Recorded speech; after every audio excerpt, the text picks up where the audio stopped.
welcome back to another episode of the Karter Cast. I'm your host, Karter Baughan. NBA Pod. We're recording late night. It's Tuesday, April 30th. We're recording at midnight Eastern Time, right after the games, after the Pacers get blown out by the Bucks. I'm here with Chase, Connor, as usual. Before we get into today's episode, we're brought to you by SeatGeek. Download the SeatGeek app or go to SeatGeek.com for $20 off your first purchase. Use code KarterCast, $50 minimum purchase required. Terms and conditions do apply. Go to SeatGeek.com or download the SeatGeek app today. Use code KarterCast, KarterCast, for $20 off your first purchase to a baseball game, concert, whatever, this summer. Use code KarterCast, $20 off your first purchase at SeatGeek today. All right, let's get into the show right away. Let's start off with the game of the night. Knicks Sixers. Holy smokes. Connor, I'll start with you. Overall thoughts, Knicks Sixers. What a game.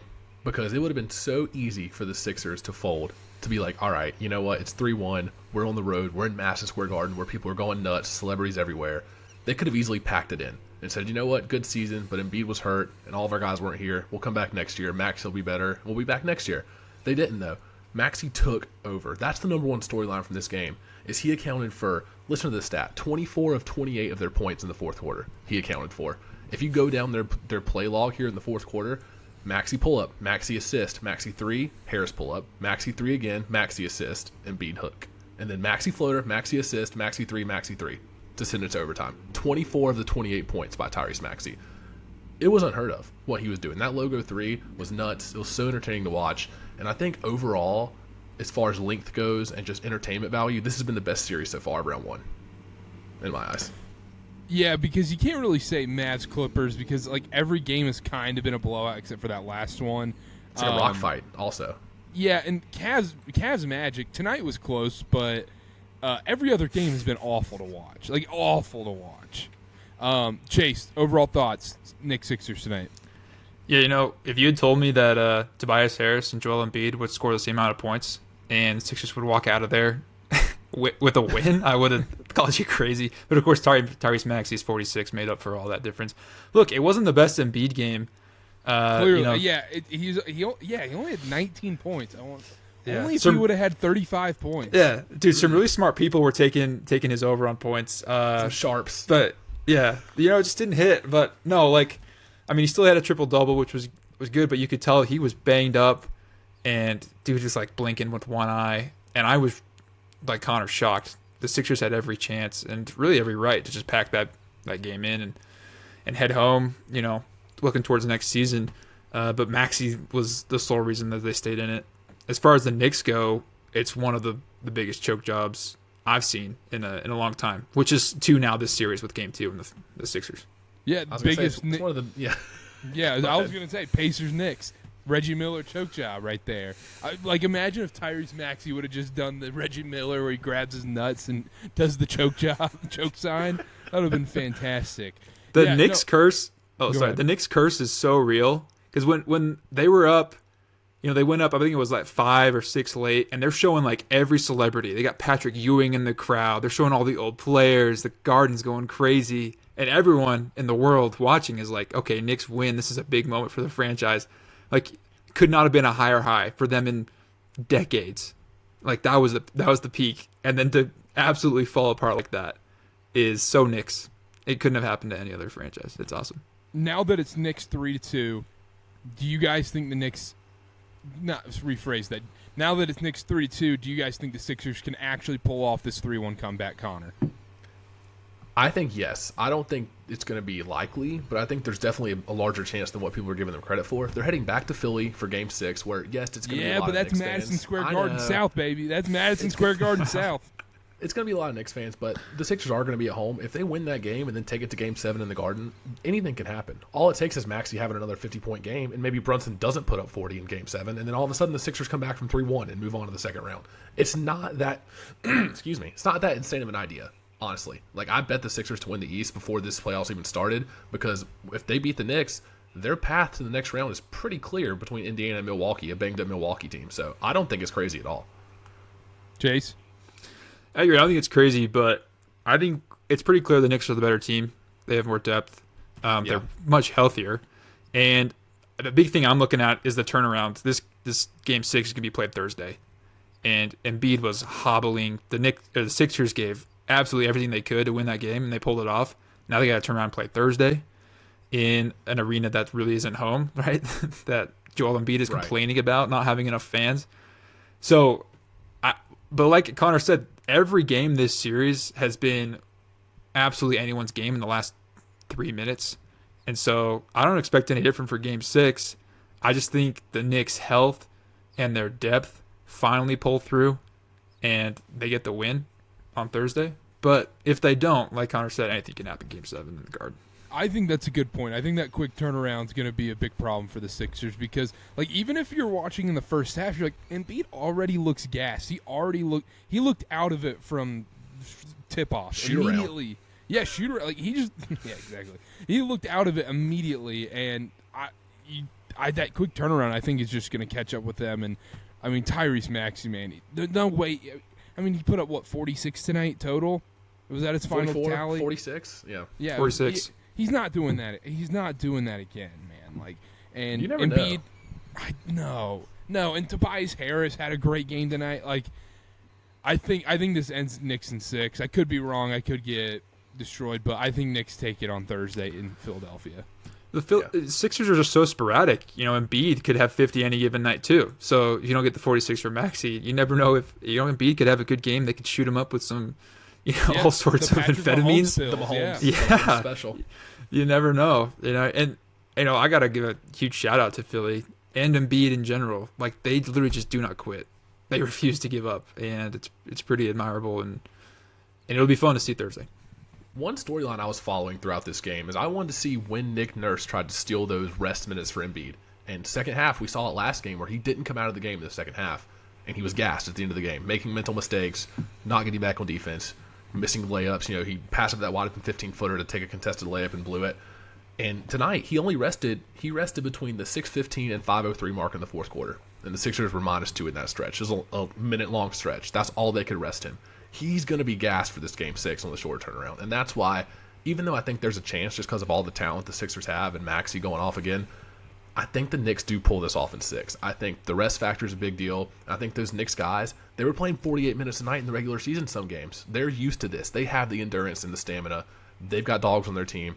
And Dante DiVincenzo, he's had a horrible series so far. He's due for a 6 or 7 three-pointer game. He's due. Just variance, regression to the mean. He is due for free one money. Of these games. Yeah, Dante DiVincenzo 5+ threes. Put it in. Yep. All parlay. Yeah, put the mortgage on it. Yeah, I think it's going to be Knicks in 6 as well. Anything else from this series? Watching Batum and Kelly Oubre play crunch time minutes in the playoffs. Yeah, that's what I was about to say. As a Hornets fan. I was going to say this, a lot of, 5, 6 years. Maybe it's like the downfall of the NBA, but if you think 8 years ago, you get blocked by James on the Iguodala block, and now, kids today have blocked by Batum in the first round against the Knicks. Well, shout out Kelly Oubre, though. His defense, he didn't give a shit about defense in Charlotte, but his defense this series is on point, I will say.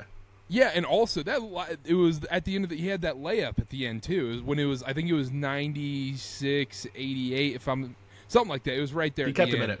Yeah, and he had that insane layup, and then Nick Batum with the game-saving block. That should not be understated. Jalen Brunson got swatted by Nick mother effing Batum. Yeah, every time I see that matchup, I'm like, why are we putting this 47-year-old man on one of the most dynamic guards in the league? But Batum got it done. Well, he took 4 years off. He took 4 years off in the middle of his career in Charlotte to rest up and get his knees right. So he should be fresh now. He literally did an interview in Charlotte. He was like, "I'm a French cheerleader." But no, it pisses me off in the NBA because no one's worse about this than the Phoenix Suns because these these players, they'll get the matchup they want and then they'll switch back to the harder defender, and you're like, you had the matchup you want, take it, go 1-on-1, go to the basket, and get to the basket, Steve Lapis, and you gotta it makes me so mad if you're like Jalen Brunson, go in, cook Batum. Don't get on to Kelly Oubre. The Suns do it constantly. I mean, every time in that Suns series. Oh my gosh, man! They didn't. Mm-hmm. That was the most. We'll get to the Suns in a little bit, but that Suns are a disaster. I don't know why that pissed me off so much about the Phoenix Suns all of a sudden. Last thing I'll say about the Knicks Sixers series, I think that might be like in the 80s. Game 6 might be in the 80s. These teams have had 5 games to figure each other out. They're going to be dead tired. It might be like 85-81 final. I could weirdly see Game 6 being a blowout. There hasn't been one yet. That's the only problem. I think the Knicks get hot, and I think there might be a blowout in Game 6. I think if there's a Game 7, I think it's 81-83 final. Yeah, I think that's probably good. It's going to be gross. People are going to play tight. But let's move on real quick. Speaking of gross, Virginia basketball, Tony Bennett, the Orlando Magic, Cleveland Cavaliers is the closest yet most boring series. You know how we talk about, how the media narrative, even almost this year, but last year, Nuggets Lakers, the most competitive sweep ever, the best 4-0 sweep we've ever seen. This might be the worst 7-game series we've ever seen. I mean, it's trending that way because even the game tonight, tonight's game was fun. Tonight's game was okay. Paolo was making tough shots. Garland had a great game. Mobley was playing out of his mind on the defensive end.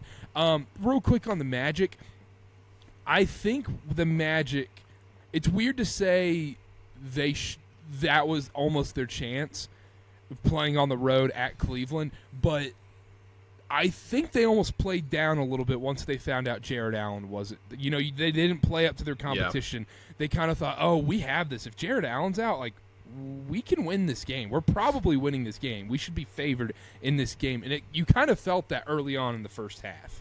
Connor. Yeah, I'm with you on that. I mean, in talking about as far as 7-game series go, this game might go 6, might go 7.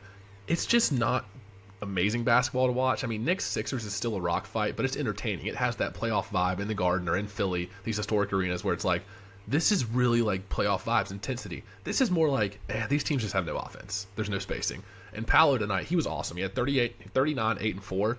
And the question I wanted to ask you guys, I've heard this brought up before, is there another guy in the playoffs who's asked to do more for his team than Paolo Banchero in his second year right now? Because the only other answer in my eyes is maybe Jalen Brunson, but who else does Paolo have? Franz for half the series. Every other game, Franz will have a good game. But there's no other offensive creation behind him, and he's only in his second season. I don't see another guy in the league right now in the playoffs that has less of a supporting cast, at least on the offensive end. LeBron. I'm just kidding. Oh, yeah, of course. No, Jamal Murray. The king has put the whole league on his back. No, I agree. It's crazy because you go down it's when you watch when you watch a college basketball game and there's that one star player on the team and you're just if anybody else touches this ball, it's like watching Caitlin Clark on Iowa. Yep. Yeah, It's like watching Caitlin Clark on Iowa and you're she's got to touch the ball every possession or else there is a 95% chance they do not score on that possession. Or even get a shot up, yeah. Or even get a shot up, exactly. If she doesn't have the ball, and it feels the same way watching the Orlando Magic. Chase, what about you? Yeah, I think with this series in general, it's you can cue up these two girls are having a mid-off meme. It's all a moot point, right? Whoever wins this series. Here we go. No, I'm trying to be unbiased here. Everyone's into Boston.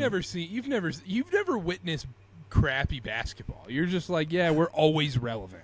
I've witnessed my fair share of crappy basketball, but it's been a blessing to be a Boston fan. But this series is, like Karter said, the least exciting 7-game series I've ever watched. I really legitimately don't care about each game. I've never I just can't wait to tune in. Let's see what Cavs and Matt. It was a 1-point game here. In a minute left, and I was I'm not too interested. Gus Johnson didn't put you over the top? He wasn't on his A game. He wasn't. Yeah, I had it on mute for a lot of it, but I heard the end. He was on a 4 out of 10 tonight. I think he gave Evan Mobley one of the best in the world there at the end. I'm is he? Come on, Gus, you're watching college football a little too much, Gus.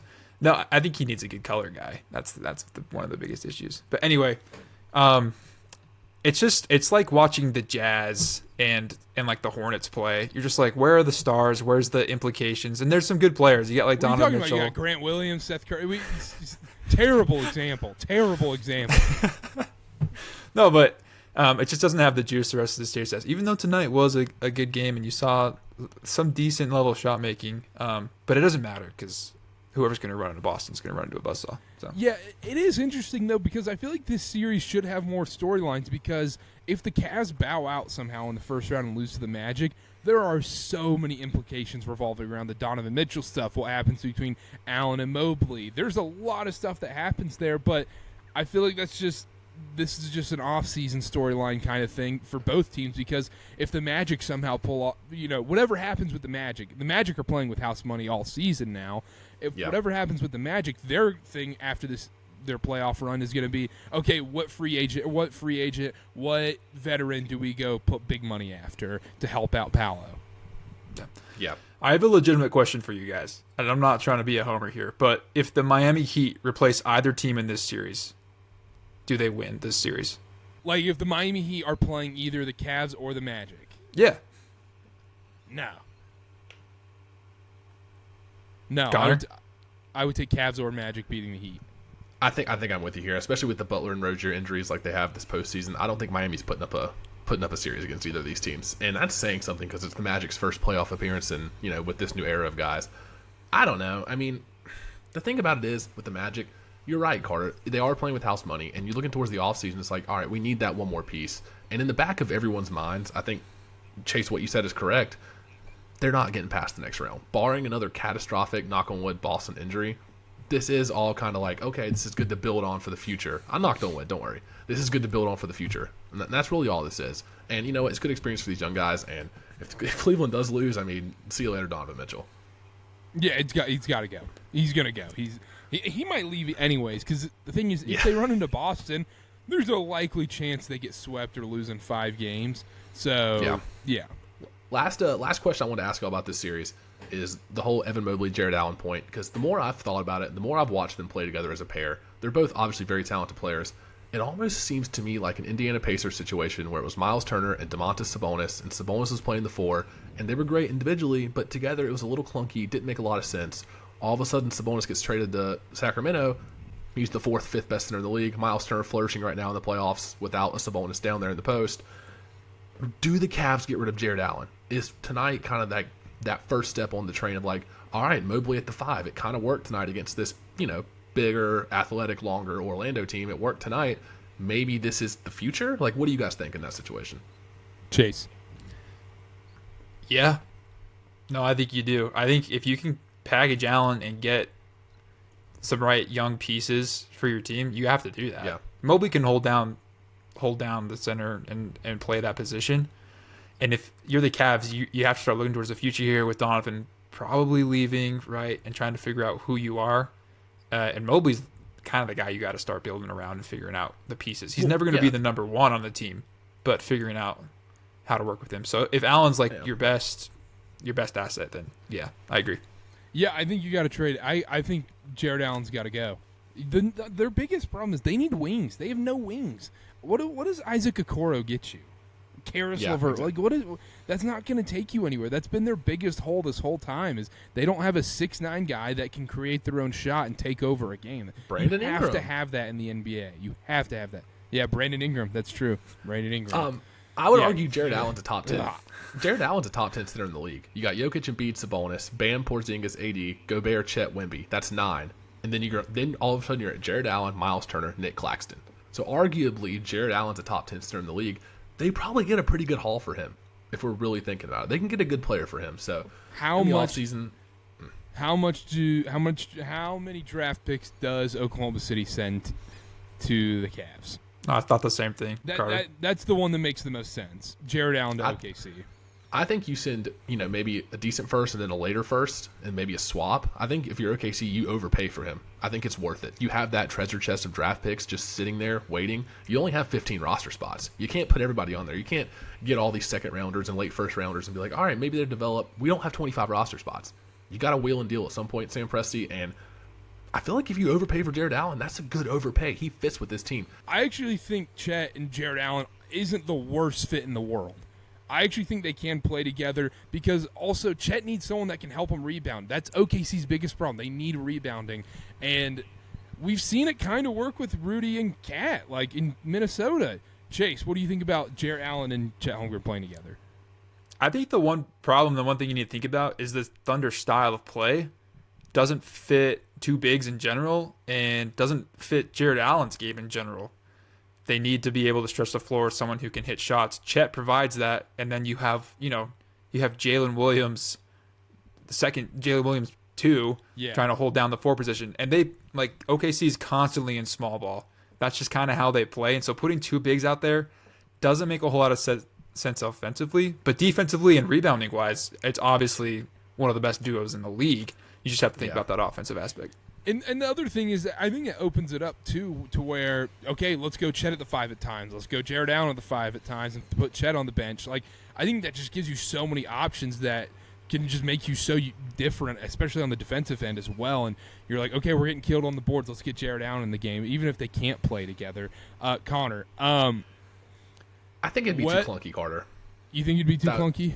On offense, because then all of a sudden you get Chet stuck in the corner and you have another Evan Mobley situation where Chet's a better shooter than him, sure, but Chet is so much more well-rounded offensively and will be asked to do a lot more than Evan Mobley. So it's like you stick him in the corner, all of a sudden you're running your pick and rolls with Jarrett Allen. I don't know how that fits. I think they more so need depth behind Chet rather than like a front court partner, I guess. Nick Richards, you are an OKC Thunder. Yeah, I don't hate that. Yeah. We spent a lot of time on Cavs Magic. We spent a lot of time on Cavs Magic. Real quick, Pacers Bucks. I don't have a lot on this one.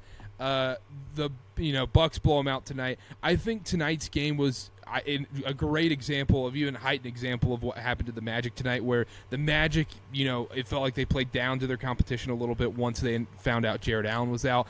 Tonight, I know for a fact that Pacers team in the back of their heads thought, oh, we're easily winning this game tonight. We're going to be done. Game 5. We don't have to try tonight. We're not going to lose to Bobby Portis and Chris Middleton. With no Dame, no Giannis, we're winning this game, no problem. And they got absolutely boat raced tonight. Bobby Portis had 29. Cashed the over 21.5. Bobby Portis had 29. Chris Middleton balled out too. I mean, they were just – Pat Bev was everywhere tonight. Everywhere. I mean, offense, defense, he was killing it. He was punking dudes on Indiana. I think this was just a matter of, hey, we're like, oh, crap, this is kind of a wake-up call. I don't even know if we get a Game 7 outside. I think Clippers, Mavs, and Cavs Magic are our only Game 7s. And I think Knicks take care of it in Game 6, and I also think Indiana takes care of it in Game 6. Yeah, I think that's probably true. It just seemed like the Pacers got hit in the mouth tonight, and they weren't expecting the Bucks to come out with that kind of fire. It's almost like they expected them to roll over and be like, Dame's out, Giannis is out, Chris Middleton's been banged up. Like, good season, guys. Like, we'll come back next year when we're healthy. Like, is a playoff team, and that's their inexperience showing right there. Nobody's ever going to roll over in April or May or June.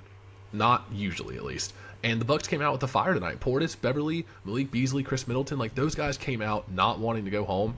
And I got to say, I respect them a lot for that. Because it would have been so easy, just like the 76ers, to say, all right, like Doc Rivers again, blowing another series, and then our two best guys are out. Let's just reboot next summer and sign some more guys. And they didn't. But I do think you're right about Game 6, back at home in Indianapolis. I think the Pacers will be ready for that punch in the mouth that will inevitably come from Milwaukee again. And people are like, oh, Dame and Giannis might have an outside chance to return. I don't think they're coming back unless they get to the next round. That'd be my guess. Chase. Yeah, it really wouldn't be a Doc Rivers coached team if he didn't give you a little bit of hope before he got bounced out of the playoffs. That's exactly what Milwaukee has right now. Because how far out is Giannis from actually, coming back? No one actually truly knows. Same with Dame, because they're always shady with these kind of injuries things. But going back to Indianapolis, I don't see the Pacers blowing that. I do have a question for you guys, though. From purely like an entertainment standpoint, who would you rather have advance to play? Assuming the Knicks win their series, which team would you rather have advance? No doubt, easy answer for me. It's Pacers Knicks. Yeah, the history there. All the old heads with the Reggie Miller and the John Starks and the choke and everything like that. There's so much history there, number one. And number two, just the brain of basketball. Because it's going to be the Knicks ground and pound, rock fight, brain of basketball versus Pacers want to get out and run, shoot a bunch of threes, play small ball. Like, it's two clashing styles of basketball. And that'd be a lot more fun to watch as a basketball fan than all right, Giannis driving to the paint with 5 people surrounding him, and it's 90 to 85 every game, because that's what it would be. Yeah, I'll be honest. I'm really excited for this Bucks breakup to happen. Like, I'm rooting for it. I'm done with this Bucks team. I'm tired of seeing them. It's so annoying. You come home, long day at work.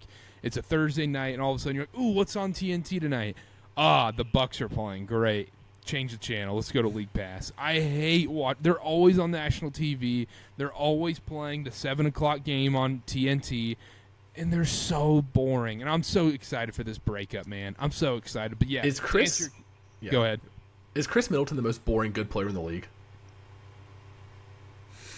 I think Giannis is up there too, right? I think Giannis is like a high.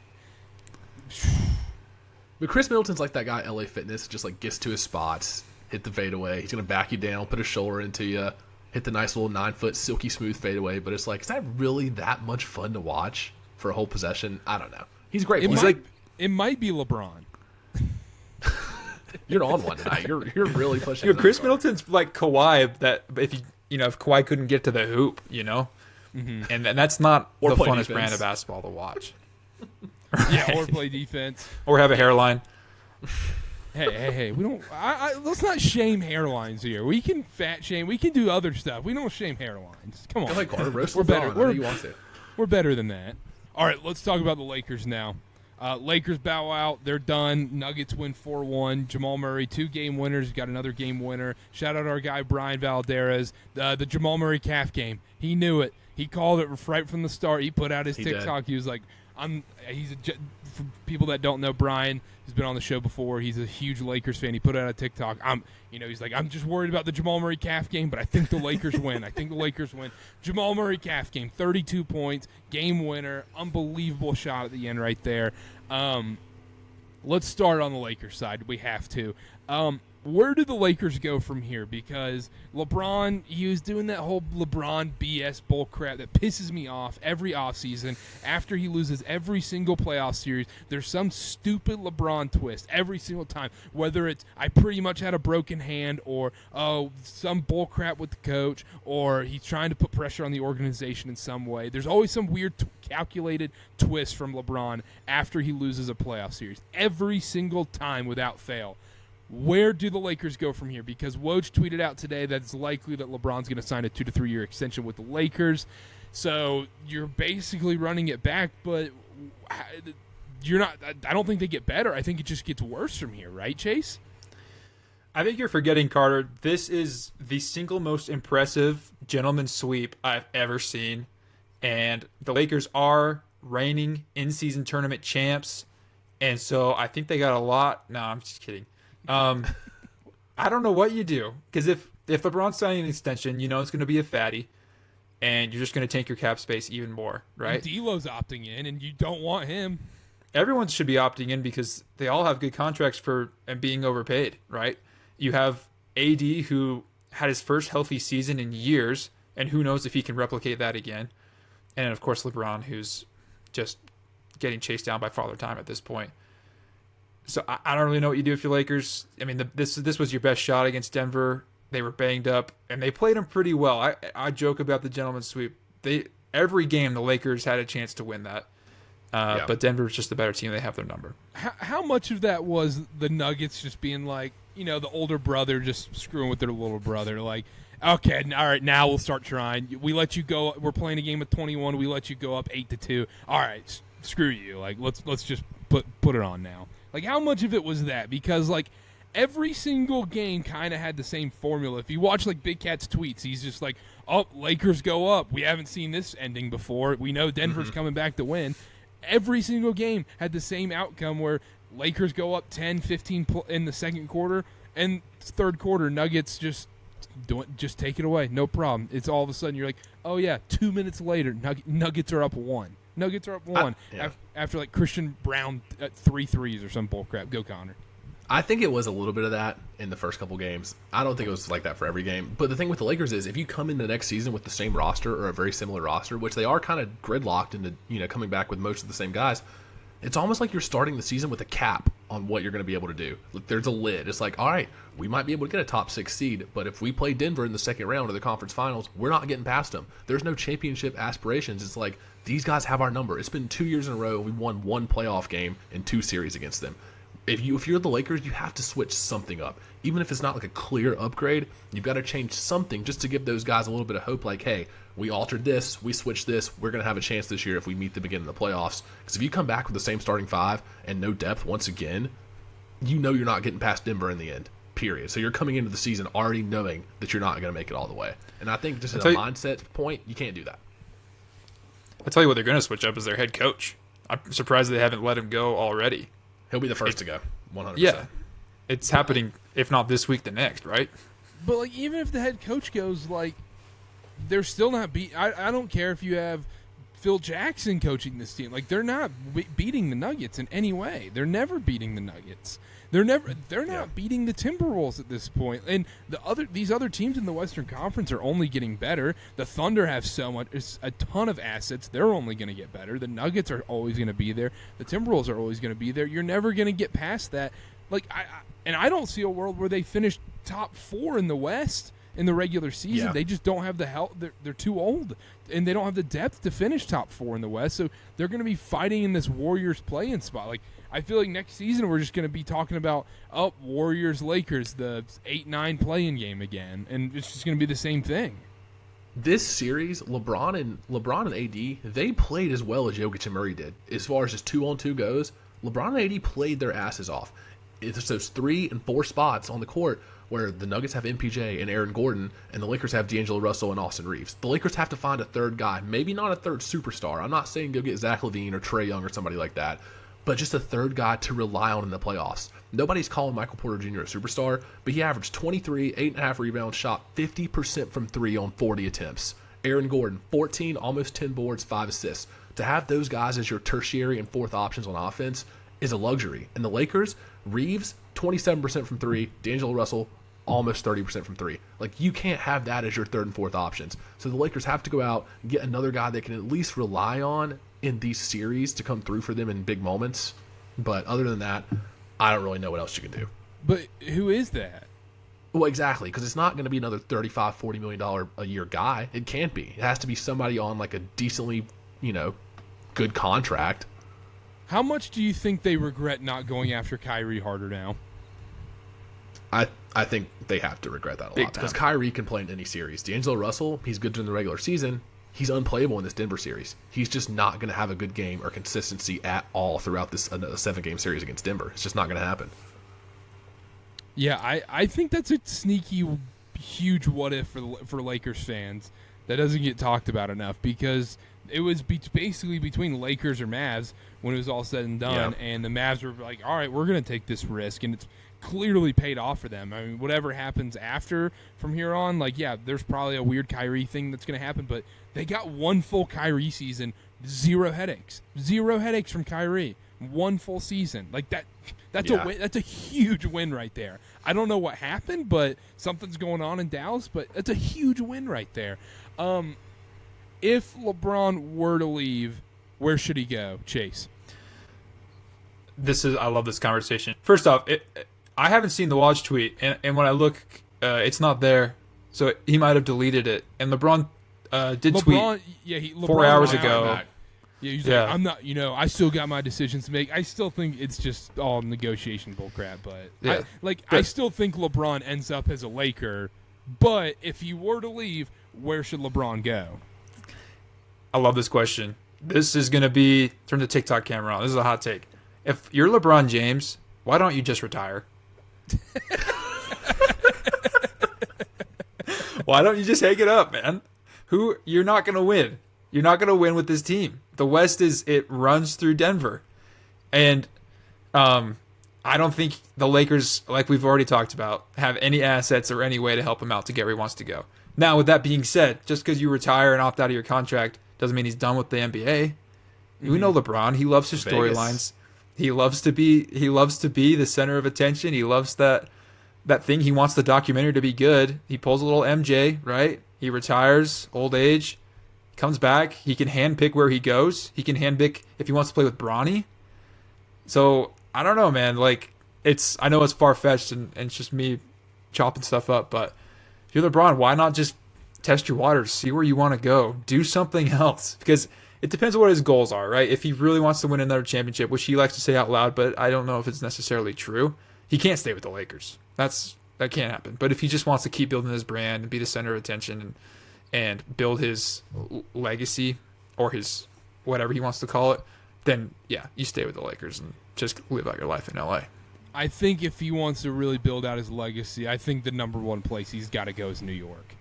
I know it's a Stephen A. Smith take, but I really think the Knicks is where, imagine if he goes to the Knicks and let's say another star follows, they got a nice roster there, they got Jalen Brunson, LeBron, they've got these pieces, and he brings a title to the New York Knicks. I don't think anywhere else he goes or anywhere else he wins a title would improve his legacy more than him bringing a title to New York, their first title in 50-plus years. He would go. I mean, he would have 5 titles. He would have won 2 in Miami, 1 in freaking Cleveland against the freaking 2016 Warriors. He won 1 in LA. He did the whole Lakers thing, and then he would have brought 1 to the New York effing Knicks. That would put him above Jordan if he did that, though.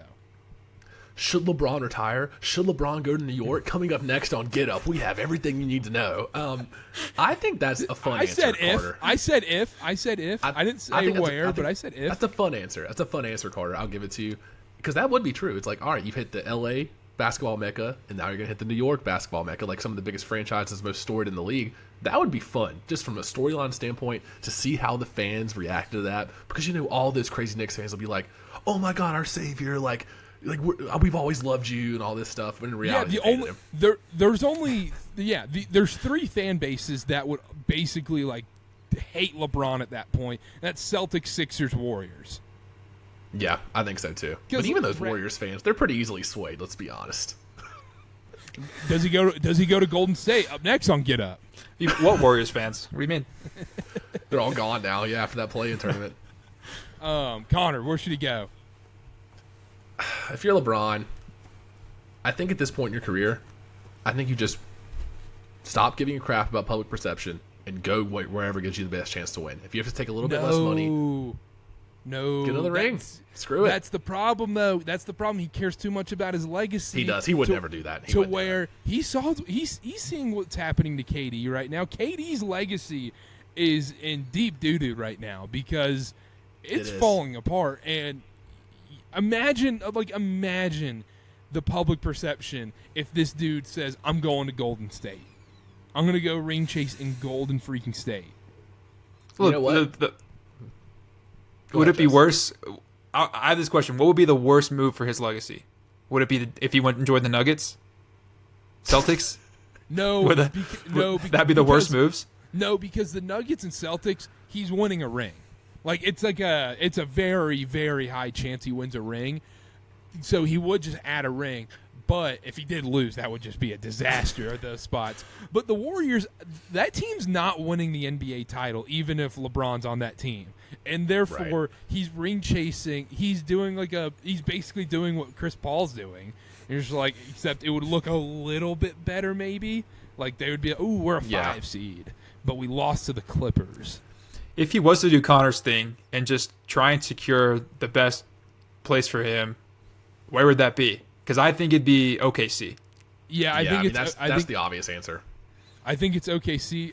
He does fit in Cleveland. Funny enough. That was going to be, realistically, that was going to be my real answer is ride off into the sunset, back to the Cavs, one last ride. Garland, Mobley, Mitchell's probably gone at that point, but you have the guys there. You have the young core there around you. Why not? And he wouldn't have to play a lick of defense. He wouldn't have to play 1 ounce of defense on the Cavs or even the Thunder. So... yeah, and he could pick his coach.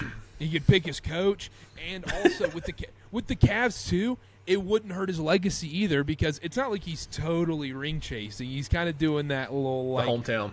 He's kind of doing that Tom Brady where it's like I'm gonna pick a really nice spot where it doesn't seem like I'm actually ring chasing, but I actually am. Why Tom Brady when he went to Tampa Bay? Like Tampa Bay had a sick roster set up for Tom Brady coming in, and the Cavs defense, have Yeah, and the Cavs have a pretty sweet roster coming in if LeBron were to go there. I know this is all bullcrap, though, because LeBron's going to re-sign in L.A. and stat pad and get to 45,000 points.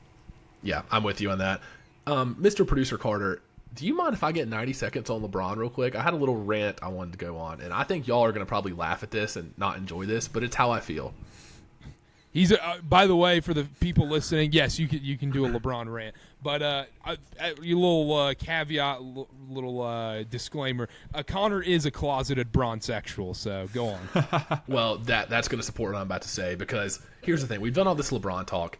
You can't tell me another superstar that's polarized the league as much as LeBron has. Here's the thing: with MJ, we weren't alive for that, but MJ was like, most people supported him as like, oh, he's great, he's the next guy. Internationally, he was beloved. He grew the game overseas. Most people got behind him in that era, it seems like, looking back on it now, because we weren't alive during that. With LeBron, he's always in these debates. He starts all this discourse, all this argument. It's like LeBron versus MJ in the GOAT conversation. LeBron versus Steph in Golden State. LeBron versus Durant for a while. LeBron versus the Nuggets now. It's like LeBron versus everybody. And I used to be one of those guys that was like, LeBron's a flopper. LeBron whines. Like, LeBron had to go get a super team big three in Miami. Like, George's the GOAT. I was all of those things. And then as the years have gone on, I'm like, wait, what this guy's doing is actually great for the game. And when you guys are, in 20 years, when you sit down with your kids, son or daughter, and you turn on NBA Primetime on whatever streaming service it's on in 20 years, on Amazon Prime or whatever, and you sit down to watch an NBA game, and some young budding superstar has a crazy game, and it's like, this is the first time anybody's had 30, 10, and 8 in the playoffs since LeBron James. Or it's like, oh, he's had 5 30-point playoff games, and that's the most since Wilt with 50 and LeBron with 20 or something like that. And your kid's going to sit there and go, wait, Dad, this LeBron James guy, he's been on every graphic. Like, he's leading the all-time NBA scoring record. He must have been really fun to watch back in your heyday. And you're going to sit there and be like, you know what? Yeah, he was. And I didn't appreciate it as much in the moment as I should have. And your kid's going to go down this YouTube rabbit hole of, like, LeBron highlights and winning 3-1 and coming back and winning back-to-back in Miami in the bubble and still doing it, like, 40 years old.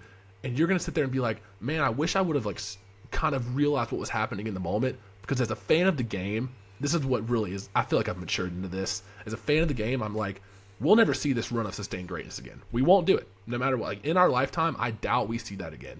It's very rare. So, I don't know. I just feel like in 20 years, in hindsight, you're going to look back and be like, I wish I would have kind of realized what was happening right now, because that's how I felt the last few years. I've transformed from a LeBron hater to, like, I respect this guy a lot. Maybe not off the court, but what he's doing on the court is impressive. That's my little soapbox rant. Closeted bronsexual right there. Isn't that's that right, fine. Chase? Isn't that right, Chase? Isn't that right, Chase? Yeah, I'm gonna turn to my key on the couch and be like, that guy flopped his way to all those points, man. Yeah, you know what? I just went on that huge rant, and all these Nuggets fans are gonna be like, screw off. Like, this guy sucks. Like, we're going to finals again. It's fine, though. It's fine. Yeah, Chase is gonna be on the couch with his kid. He's like, you know, he voted for Biden, right? Late China over there. Yeah, La China. La China. Is that fair, though? Is that fair to say about LeBron and the 20-year run of greatness? I feel like I'm going to look back and be like, I wish I would have realized what was going on more. Because I don't think we're going to see this again. It's going to be sad when he retires. It's going to be a league-wide, like, holy cow. Oh, like, don't worry. This has changed. Don't worry. Coach K, Dwayne Wade, Derek Jeter. We're going to have 82 mother effing games to celebrate and give LeBron flowers. Don't you worry about that. Every game's going to be a spectacle. Every opposing coach and player is going to have to give LeBron a bottle of wine as a ceremonial. Like, I love you, Bron, before tip-off, before every game. Has he earned that? Hasn't he earned that? I think Coach K earned it. I think Coach K earned it. They might stop the game in the third quarter for the ceremonies, too. They might. Timeout. OKC, hit the bench. All right. LeBron, come here to center court. LeBron, here's a bottle of Chardonnay from the fields of Oklahoma City. Kareem, get out here with the game ball. Yeah. They're going to make Kareem double every game. Yeah. AI come out with a bottle of scotch in Philadelphia. Yeah, dude, he's going to – oh, my gosh. We'll have plenty of time. I don't know if I'll feel – like, I feel like I will, but also it's like it's so hard to say because – maybe Chase is a Celtics fan. Maybe you feel differently. And maybe the teams he was going against were just better. But, like, I don't know if I was ever truly scared of LeBron teams, as dumb as that is to say. Besides the Heat teams, I don't know if I was fully like, holy crap, these LeBron teams. It's because it was always Am I- another top dog. Yeah, but I guess, but like, Your even focus the was always, Lakers, Golden State with KD. It's like, I'm terrified of them, and then LeBron takes that kind of like step down. It's like, oh, well, the Cavs are still contenders, like LeBron. But the thing is, he's 40 years old, and he's still giving his team a puncher's chance in the playoffs. But even in 2015, when it's Curry, Clay, and Draymond without KD, you're still like, Yeah. I don't feel scared against LeBron, and that's what I feel like is the difference between the Jordan-LeBron debate, is where I feel like Jordan put the fear of God into some of these dudes, and it feels like Anthony Edwards might be doing that as well. Maybe I have it backwards. I feel like that's why like people remember Kobe in that way, because I feel like Kobe had that. I don't know if LeBron does. That's probably a very stupid thing to say. Well, that's part of the problem, how he's ending his career. Brady retired, a year too late, where it was like, all right, this guy really is washed. He doesn't have it anymore. LeBron is a good player in the NBA. He's not top 10 anymore. And his teams aren't a threat anymore, right? Yeah. And so we've gotten to the point where the Lightning McQueen, like McQueen is fading. That happened years ago for LeBron. And so if he really wants to go out on top, like the most grand way, he needs to win something. He needs to be in the middle of it, which he's, like we were talking about before, he's not going to be with the Lakers. No. Yeah, I think that's fair. He's not going to win the Lakers. We spent a lot of time on that, but That was fun. Yeah. Real quick, let's talk about the other losing teams, and then let's talk about the teams that are actually in the playoffs. Suns get swept. Bad call by me. I said Suns in 6, I believe. Suns in 6. Suns in 6, I swear. Suns. I had Suns 4-2. I think, Chase, you had Timberwolves 4-2, correct? I think I did, yeah. You picked Timberwolves. I picked the Suns, but then I pivoted after game 1. You flipped so I saved immediately. myself. Yeah, you flipped immediately, and I piggybacked. I was like, yeah. Because you watched it, and you're like, yes, this team will quit immediately. We talked a little about the Lakers, where they go from here. Where the hell do the Suns go from here, man? I mean, it is 911 disaster if you're a Phoenix Suns fan for looking for the future. You got one draft pick between now and 2031. If you're Matt Ishbia, I know it's people say new owner syndrome and everything, and you're Matt Ishbia, just bought the team. Oh, let's trade for Kevin Durant. I would have done it. I can't fault him for doing that. If you have a chance to get a top 8 player in the world on your team that's already good, that already made the finals, you do it. 10 times out of 10, you just do it and don't think twice. Bradley Beal, that's another conversation. I know they didn't give up much for him, but it just doesn't fit what they need. And the number one argument I've seen already is, oh my God, the Suns need a true point guard. The Suns need this point guard. Who do you take off the floor if you get one of those true point guards? Who do you take off the floor? It's not going to be Beal. It's not going to be Booker. It's not going to be Durant. Do you take off a center? Do you play a 36-year-old Kevin Durant at the 5? You can't do that. Not with all the mileage on him. Do you take off one of those elite wing defenders that they supposedly need to have? No, because Booker and Beal and Durant aren't at the top of the line defensively. They have to have another defender on the court. The answer is you take off Bradley Beal. Somehow, some way, I don't know if they put him on the bench. They can't trade him because he has that no trade clause. What do you do, though? Once again, we talked about it earlier, you're gridlocked. You're gridlocked with this roster. I don't know what you do from here. Chase. Yeah, the Phoenix Suns are an absolute masterclass in how to set your franchise back 5 to 10 years. They've hitched their wagon to overpaid, frequently injured, old superstars. They've taken Booker's best years and thrown them in the garbage. It's truly astounding. They've depleted every asset they have while also gaining absolutely no depth on the roster, no young prospects to build up and work on, and no picks in the next however many years. It's ridiculous, and they just got swept as a 6 seed to a much better team. It's really something. We're gonna look back on this, I feel like, in 10, 20 years and be like, that was one of the all-time collapses of a franchise. A franchise who went to the finals just 3 years ago. Well, their bench is like the island of misfit toys. It's like Bol and Josh Okogie and Nas Little and like all these guys that we like during the offseason we were like, they did well for what they could around the fringes, but it's like, if you're playing, Josh Okogie as your 7th man and Royce O'Neal, you got the deadline, is that really going to get you anywhere? And Nurkic, who they took on, supposed to be the starting center, making all this money, didn't even play in the clutch for them at all. A lot of the series. Can't even get 10 points. Can't even get 10 points. Is there a small part of you, if you're a Suns fan, where you're like, let's get out now, let's trade everyone, trade KD, trade Booker, trade KD, trade everybody? Don't trade bottom Booker. out, get all your picks back. Keep Booker, but everyone else is on the table. Everyone The problem else is, if you trade everyone else and you don't return players like that, Booker's going to demand his way out inevitably, anyways. So then why not just get out now? Because if you Booker have a did go bad through team the around him, trenches. he's not going back to the Marquise Chris Josh Jackson days. He's not doing that again. He did that. He's done. He didn't like Tyler Ulis. Yeah, Tyler Ulis. Dragon Bender, dude. Dragon Bender. Tyler Washed up Ulis was Tyson. kind of fun. Like April league passes, you were like, oh, it's like Quinn Cook. Jimmer for that. Let's bring him back on the Suns.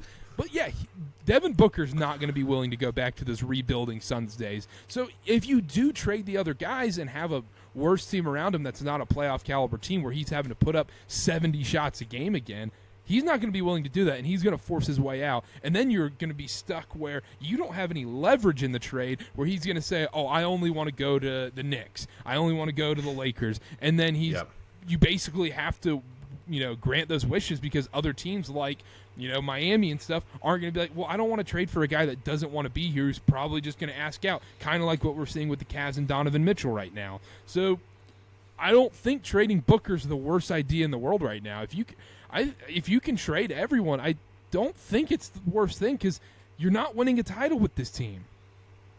Yeah, No. in theory that sounds good, but it's not NBA My GM where you trade guys based on overall. The value of Bradley Beal right now is at an all-time low. What do you get for him? Fine. KD's turning 36 next year. What do you get for him? You can get a lot for KD. You can get a lot for Not as much as you gave up, though. Not as much as you gave up. You're not getting Mikal But Bridges, you Cam can Johnson, and all those picks back. You could get 80% back.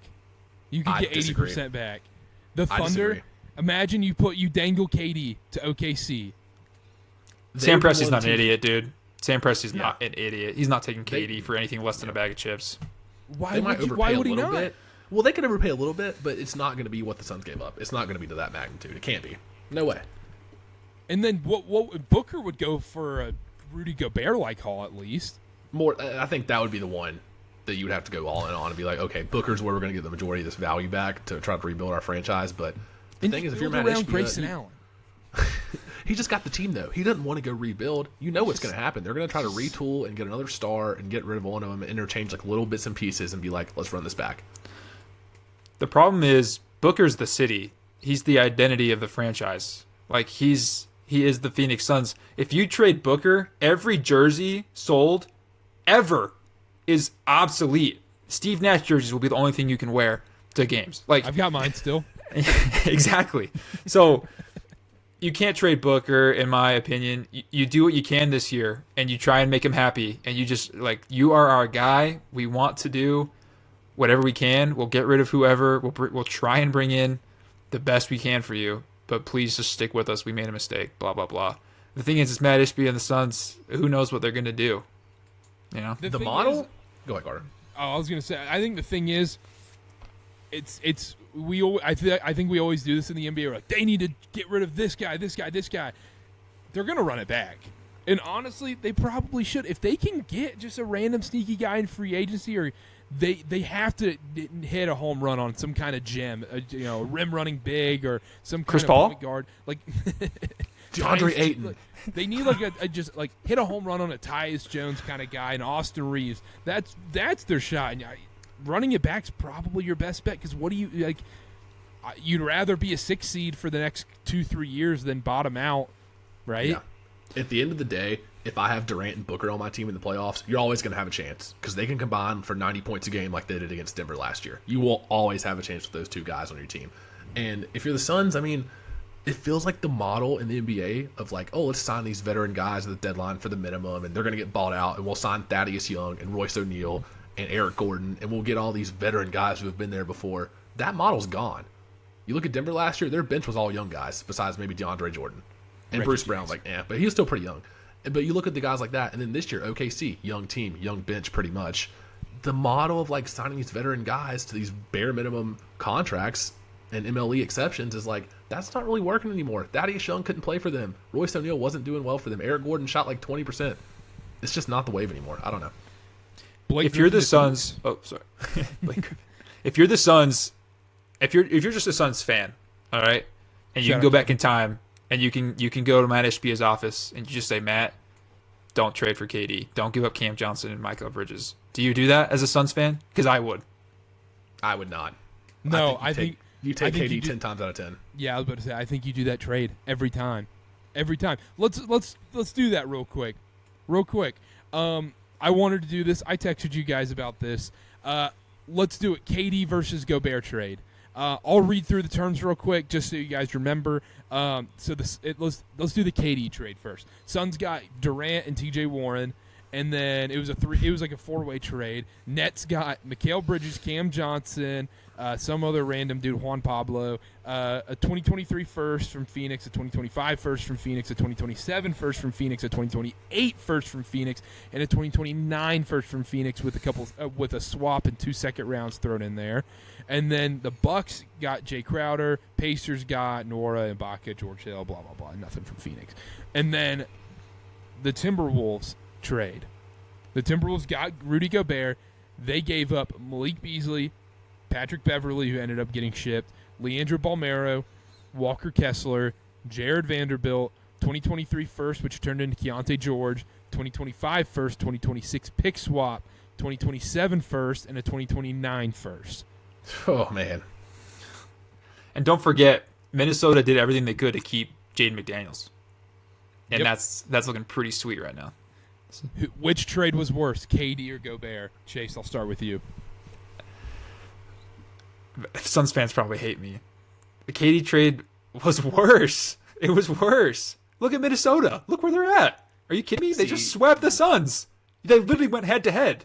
So which trade was better than the Minnesota trade? I think it's easy to say that, but when It you have is. the chance at getting Durant, you take it 10 times out of 10.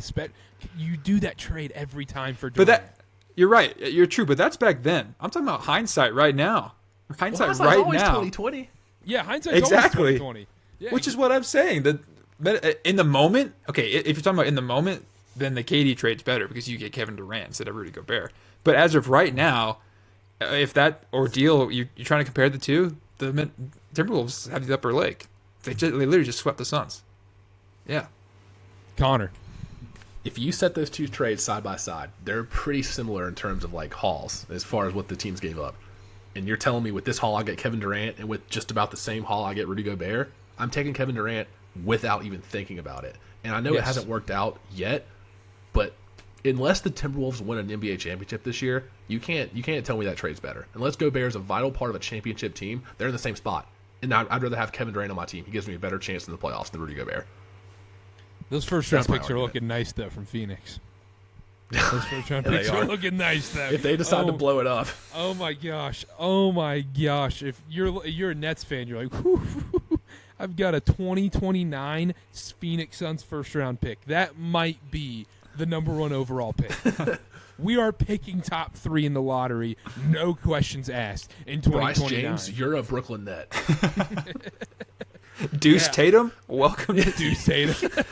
Canton Curry, or Cannon Curry, whatever his name is. Yeah, I mean, and Let's the hear it, other Carter. thing, because I'm all in. I think KD trade was better. I think the Rudy Gobert trade was still worse. You take KD 10 times out of 10, 100%. I don't think you think twice about it. You still do that trade every single time. And also, you think about this too, like the haul they gave up for Rudy Gobert, you could get someone equally as good as Kevin Durant. It doesn't even have to be Kevin Durant necessarily, but the haul they gave up for Rudy effing Gobert, that's the problem. Yes, it's worked out right now, but they could have gotten someone better. And I Danny agree with Ainge that. just fleeced the tits out of these guys, man. They fleeced them. Fleeced them still. It's still one of the worst trades ever, even though it looks great for Timberwolves fans right now. We're shorting a stock when it's at its highest. We're shorting GameStop Yep. and when it's at $350 right now. It's going back down. It's Rudy Gobert. No more diamond hands. Yeah, no more diamond yeah. hands. No more diamond hands. Short this crap, dude. Sell, sell, sell, sell, sell, sell, sell. Yeah, no, I would still do that trade 10 times out of 10 for KD. Yeah, I'm with you. I'm with you. Yeah. I disagree, but that's all right. Yeah. Speaking of It's Gobert, Speaking of Gobert, what about does Minnesota Gobert? have a chance? Against Denver? Next round. Yeah, we want to preview this? Let's do it. Nuggets versus T-Wolves. I think Nuggets were minus 245 to win the series. I think it was plus 195 for the T-Wolves. Connor, do they have a chance? I'll start with you. First thing I want to note from Minnesota, Nickeil Alexander-Walker, what a series from him against Phoenix. 124 minutes played. Naz Reid only played 73, but Na played great. But this next series against Denver, it's not going to be his series. It's going to be a Naz Reid series. They're not going to need as much on-ball pressure. I think, Jamal Murray's injury it seemed okay in that Lakers game. I still think it's going to be a nagging thing. I think the T-Wolves can take this to 6 or 7, though. I do think they have a chance to win. Ultimately, I think it'll be one of those series where it's like, man, Anthony Edwards was awesome. He did all he could. These games are sick, but the Nuggets just overpowered him in the end. And Nuggets win 4-2 or 4-3. I think it's going to be a long series, but I think ultimately Denver moves on. Yeah, I think there's a real shot. We're sitting there, and it's like, ooh, Timberwolves are up 2-1 in this series. Like, Nuggets fans, do you hit the panic button? And then Nuggets win the series 4-2. I have Nuggets in 6 in this one. Why would I bet against the Nuggets? What tells me I should say the Nuggets are not winning this series? People like to point to depth for the Nuggets. That hasn't mattered. That has not mattered once. They have the best player on the floor at all times. Anthony Edwards can get to that next level. He's unbelievable. But they have the best player on the floor that makes his team play unbelievable. He just opens things up for his teammates so much. Jokic cooks the Timberwolves too. He cooks everyone. Like, he averages 28, 11, and 9 against every single team. I love the Nuggets here. Nuggets in 6 for me, Chase. I think the Timberwolves are kind of genetically, like, they were built in a lab to compete with the Nuggets. All right, you have Rudy Gobert, one of the best defenders in the league. His track record against Jokic isn't great. I'm not saying he can stop Jokic. No one's stopping Jokic, all right? That's not the key to beating the Nuggets. Yeah, okay. All right. No, just kidding. But listen, I think the on-ball pressure will matter. KCP looks like he's hurt. We don't know, like, the full details. But other than that, you're very thin on guards. You have Jamal Murray with an injury, all right? You have Nickeil Alexander-Walker and Jaden McDaniels you can throw at him. We saw that injury. Yeah. Injury. No. I mean, he had like 30 plus.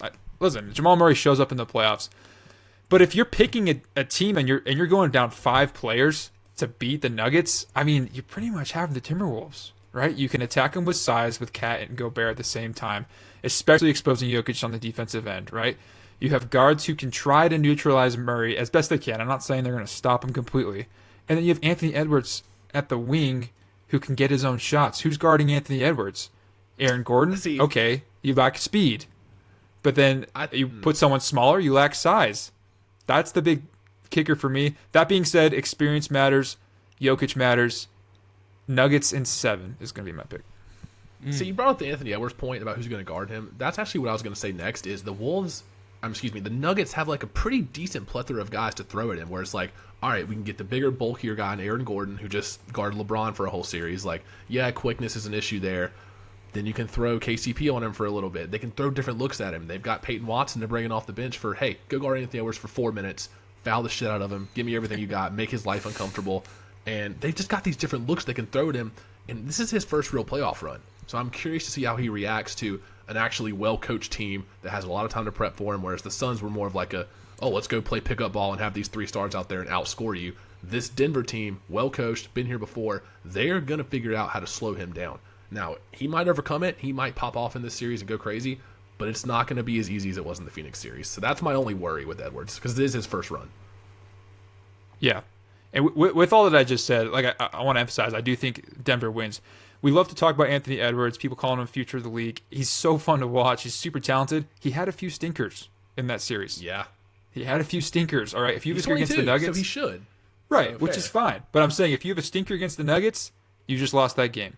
If you have a stinker from Anthony Edwards, you've lost that game. So if he's gonna drop 40 every night, okay, you have a chance to steal the series.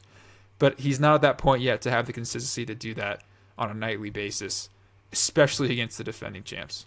So and the other thing, you saw him in the press conference. He's telling Cat, "Stop effing fouling." That's the other biggest problem. Cat's getting into foul trouble in this series.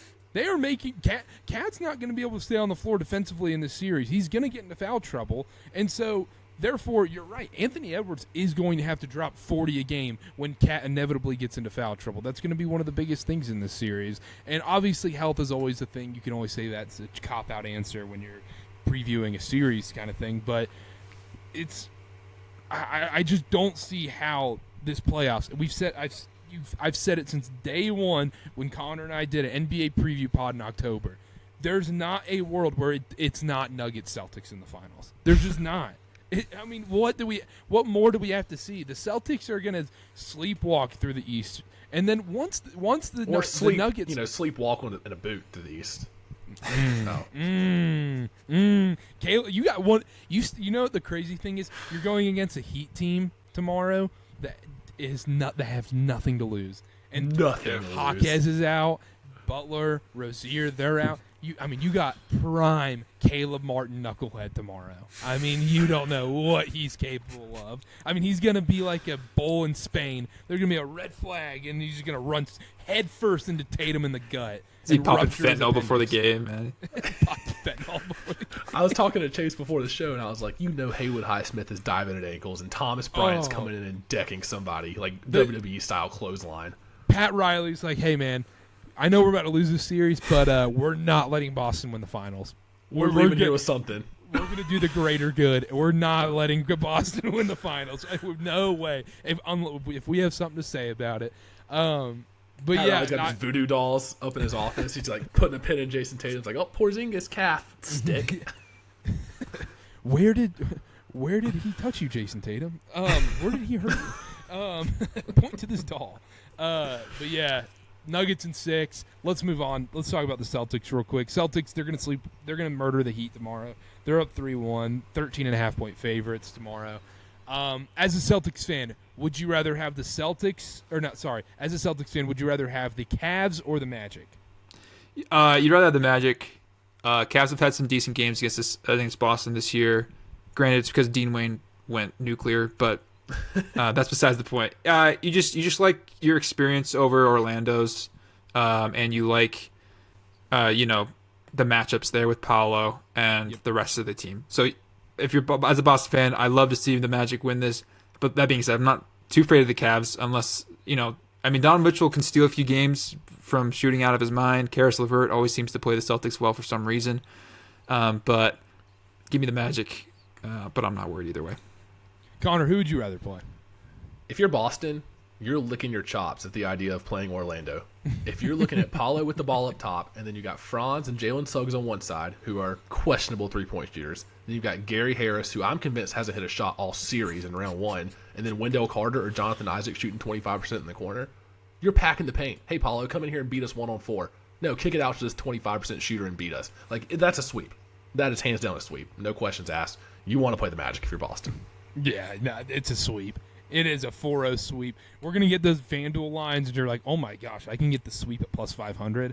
Hammer time. Hammer time. It's like, wait a second. Gary Harris is just 1 for 12 from 3 in the first 2 games? It's like, oh, my God. What if Gary Harris just pulls a DJ Augustine and just like, no, I'm here. I'm him now. He just goes bananas against the Celtics. That would be hilarious. But, yeah, if you're a Celtics fan, that's who you want to play. Chase, be honest with me. As a Celtics fan, what's the confidence level of you guys winning the finals?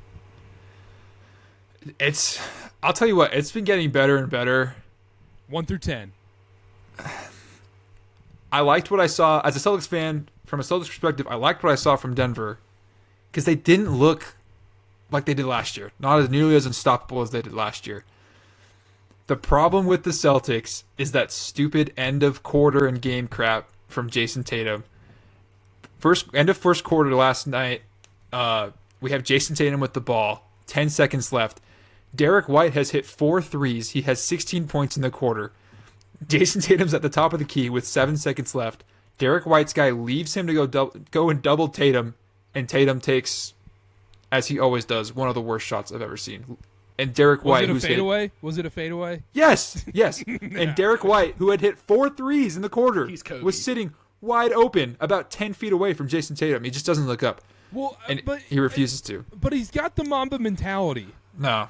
Yeah, he gets an excuse to take that. That was my next point for you, Chase. Tatum's 26% from three so far in this Miami series. That can't carry over into a conference finals. And number two, I know Boston's been leading in a lot of these fourth quarters, and they're letting their foot off the gas, very obviously.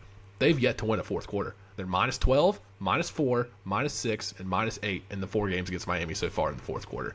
I know they have a big lead, but that lack of urgency, that kind of scares me against a better team. Even a Cleveland, that scares me a little bit. If it's close and Cleveland's down 6 or 7 with 4 minutes left, exactly. Yeah, well, that's exactly what happened in the season against Cleveland, right? They just had those fourth quarter barrages. I think they kind of were doing what Denver was doing, if I'm being honest, just in reverse, right? Denver was like, let's just chill for a sec and then turn it on. Boston's really a put you away early kind of team.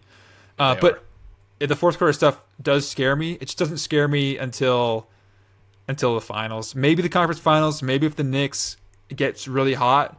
But as far as winning the finals on a scale of 1 to 7, 1 to 10. 1 to 10. 1 to 10? Why did I say 1 to 7? 7 popular number in the NBA. Well, it's midnight. 1 to Jaylen Brown. No, scale of 1 to 10. I'm gonna go 5, which I think is pretty high.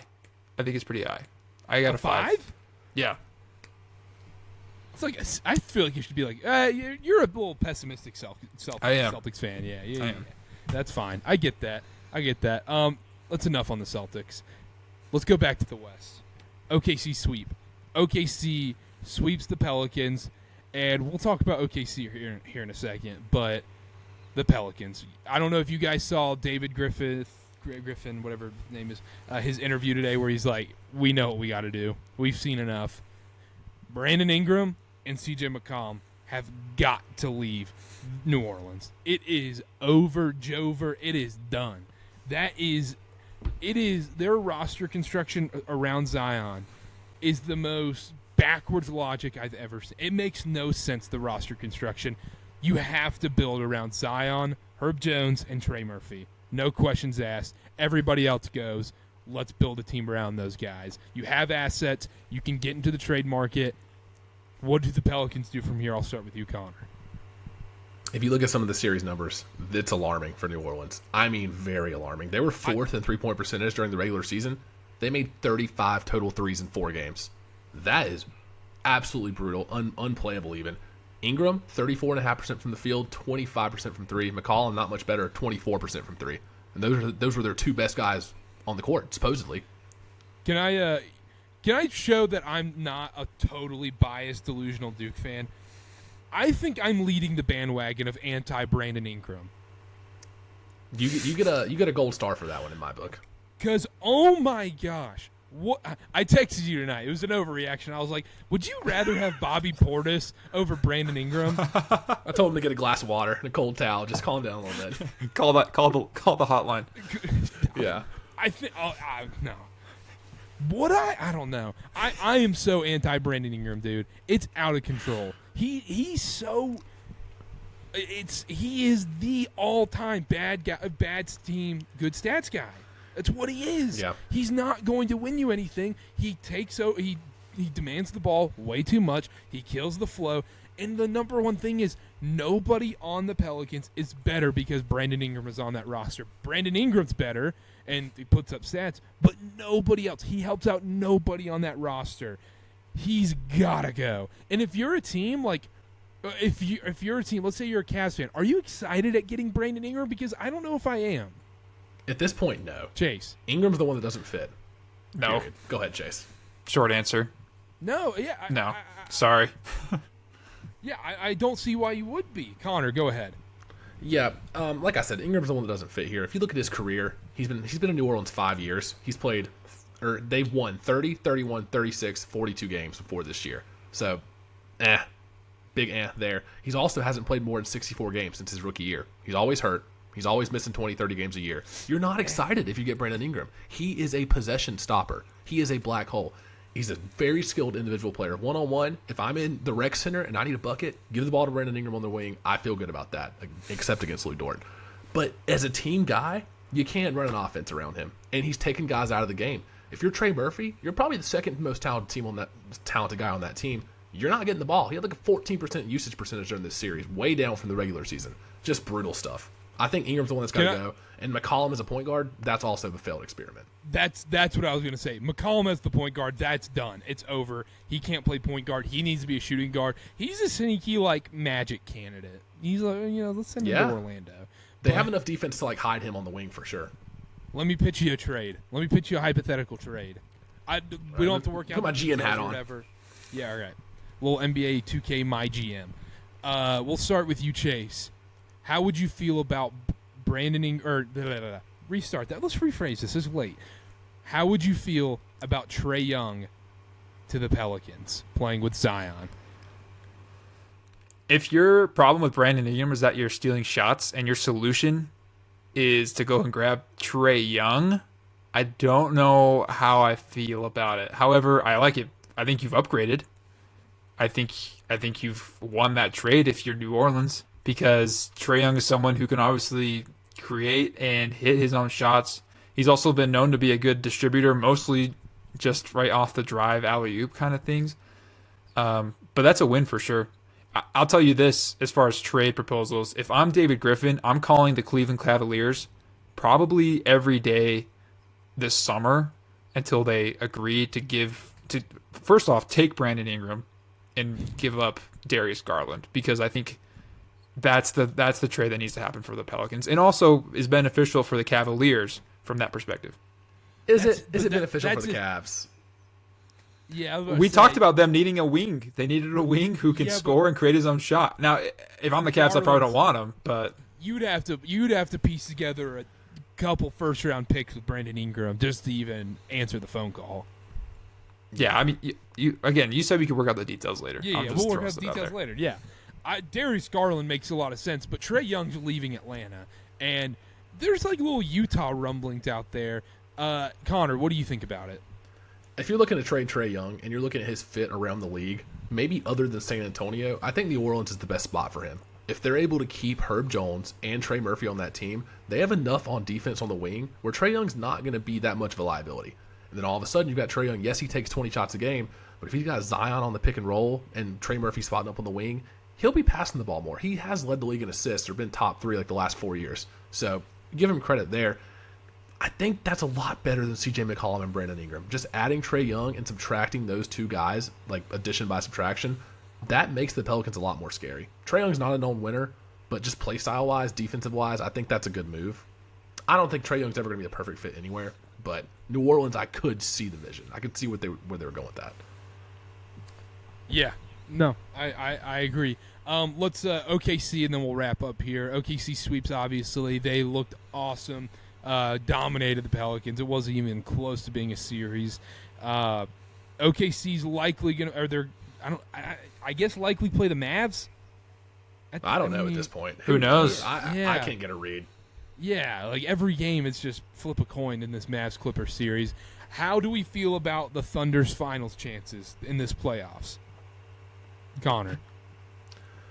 Thunder's finals chances, I think there's a chance that they get hot and just steamroll through the second round. But then you run into Denver and Minnesota, and I don't know if I love their chances to get past them. I think eventually that youth, I know they're a mature team for a young team. I know they're mature, and they all know their roles, and they're really well, tightly knit together, which is great. I just don't know if I see it this year. I would put their finals chances on a scale of 1 to 10, a 3, to get out of the West. I'm not that confident. There's a chance. I would say there's always a chance with a team that talented, but I don't see them getting past the conference finals. Chase. They have a few things going for them. Obviously, they have a lot of rest coming their way. They get to sit back and relax for about 5 more days at the very least to see who comes out of this Dallas-LA series. And then if they can get past that, they could have even more rest. Obviously, you can't look past either the Mavericks or the Clippers if you're OKC. But I think we could pretty confidently say OKC is winning that series based on the way that we saw them play. If they ran into... I don't know, but keep going. If they had Denver in the Western Conference Finals, Denver would win that series. But OKC would have a chance just because they're young.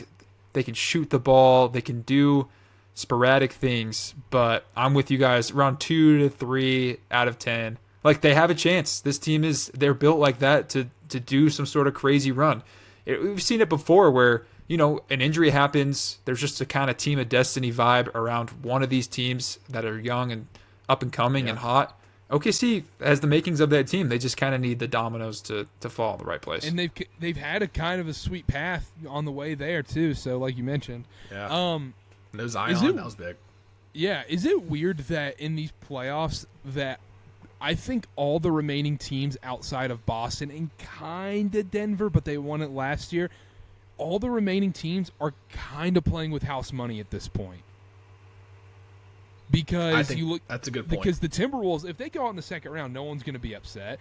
Thunder, this season's already a win. No matter what happens now, that you got a young team that swept in a playoff series. You got that experience. They've won in the playoffs. That's massive. Huge win right there already. I guess the Clippers have a little bit because the clock's kind of ticking on them. And Mavericks somewhat, but we kind of know their ceiling, it feels like. The Cavs, no one expects them to go far. The Magic, no one expected them to even be in the freaking playoffs. And then Pacers. Excuse me. Then the Pacers, another reason, they've had a sweet path. And the Bucks, they're just dead because of injuries and whatnot. Yeah.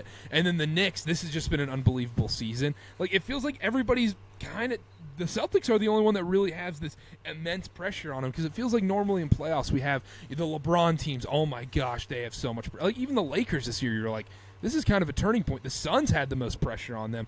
Do you guys think that that factors in? Because the Thunder, I think, have the least amount of pressure out of anybody in the playoffs at the moment. Yeah, I think that's spot on. I think they're playing so freely and without anything on their backs, without any expectations riding on them. It's like we're ahead of schedule. We are 3 or 4 years ahead of schedule. We are in the second round. We just swept round 1, finished with the number 1 seed. They're doing everything right. They're ahead of where they're supposed to be right now in the Thunder rebuild, Sam Presti mastermind timeline. So yeah, they're playing with house money. The only other series I would say is the Clippers/Mavs series because both those teams went all in this year. Mavs went all in for Kyrie. They took a risk. It worked out. But if they get bounced in round 1, that's a failure. And for the Clippers, a lot of big contract extensions, a lot of big money coming up as well with Paul George. What do you do there? They also went all in. So whoever gets bounced in round 1 out of them two, that's a big disappointment. But other than that, yeah, I think you're right about the house money thing. A lot of these teams are just taking steps for the future at this point. Because it kind of has a little bit of that Jason Tatum making the Eastern Conference Finals.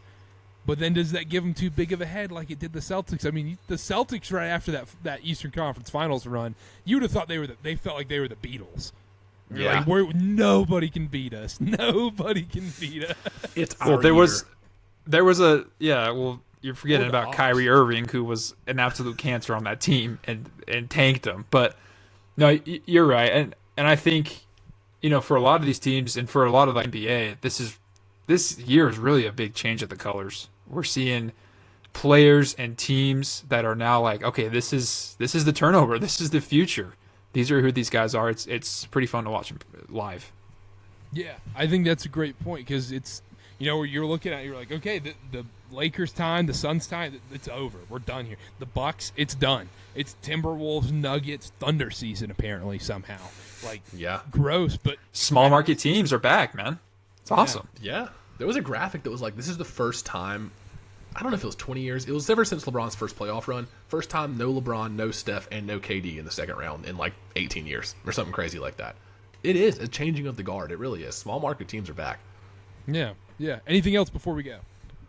I think the era of the big three might be dead. That was my only thing. The era of like building a big three and then figuring everything else out later, that might be done. I kind of mentioned when I talked about signing veterans. Timberwolves have a big three. Rudy, Cat, Ant. But McDaniels is damn good, though. That's the thing. It's not just like a big three and everyone else. I'd say super teams are dead. The 3 All-Star team is dead. Yeah. That's never going to win you a chip anymore. No. Yeah. I think that's fair. Chase, anything before we go? Everyone said the West was going to be so good. We had 2 sweeps, 1 gentleman's sweep, and then we have 1 decent series. Whoa. The most competitive gentleman's sweep of all time. Most competitive gentleman's sweep. But everyone was like, oh, the West could be so fun. The East is going to blow. Has the East been better than the West so far, first round? You can make an argument. Here's the thing. Cavs, Magic. Cavs, Magic, Bucks, Pacers. Sucked. Yeah, Cavs, Magic, Bucks, Pacers, Celtics, Heat. All 3 of those are kind of gross, I'm not going to lie. Sixers, Knicks has been arguably the best series, so that's the saving grace. But yeah, I expected more from the West. I really did. Yeah. Well, what's funny is this the Minnesota Phoenix sweep is way more exciting than a Cleveland Orlando 7-game season. Way more exciting. So Yeah. West still wins. Yeah. West still wins. Just funner teams, funner players. Yeah. All right. I think that's it. That's all I got. Anything else? Nah. No. Excited to watch some more playoff basketball. Yeah, I know. Let's go I know. Celtics. How are the significant others holding up these NBA playoffs? There's been a lot of alternative well? schedule. A lot of alternative Chase? schedule like bedtimes. Sorry. Yep. No, you're good, Chase. Yeah, my wife's pulling the whole. There's basketball on again tonight. Like, yeah, no, it's every night. It's every night. This is the NBA playoffs. She's like, I thought, like, is this more busy than March Madness? Like, yeah, no, this is better than March Madness. This is my jam. This is what I love. Ooh. But Yeah, that's. I got the same thing over here. She goes, I thought March Madness was done. Nope. It never ends. 'Cause right when this ends, we got the draft, and then we got free agency, and then we got football, and then we got the Mets. Yeah, we got the Mets. The bullpen's outrageous this year, and then we've got the NCAA Charlotte football FC. coming out. Yeah. We're cooking over here. But all right, that'll do it from us. We went long today, hour and a half. Great show. Make sure to subscribe on Spotify, Apple, wherever you're listening. YouTube as well, at CarterCast on all social media, at Chase_Rogers0, at Connor_Sparrow, at CarterB8 on all social media. Follow us on X especially. And make sure to subscribe, rate, review, and CarterCast.com will be live soon. And download SeatGeek. Use code CarterCast, $20 off your first purchase, $50 minimum purchase required. We'll be back again during the NBA playoffs. We'll see y'all next time. Bye-bye.